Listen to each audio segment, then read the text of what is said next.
Dito ako ngayon magtatanim ng mais. Tugsok ulit ang tanim. Dahil wala ngang pang-araro. Walang kalabaw na magamit pang-araro. Ayan ang mais kong itatanim ko. Ito ang mais kong itatanim. Kunti lang din. Para unti-untiin lang kay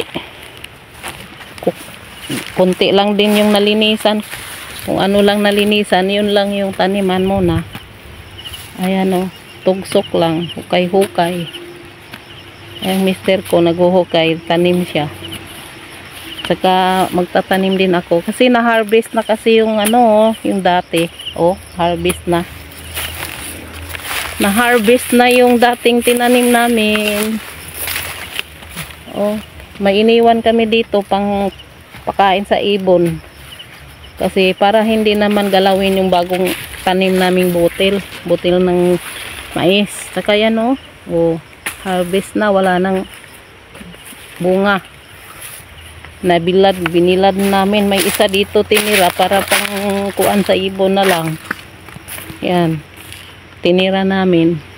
Saka ito pa yung lilinisin namin oh, para mataniman ulit paunti-unti. Grabe kasi ang kapal ng ano, kapal ng damo.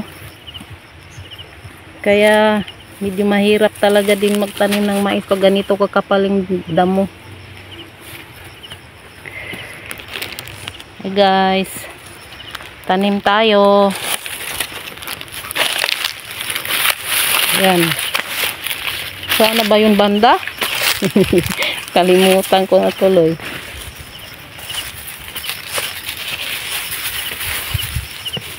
Yung aking palay dito sa tabi,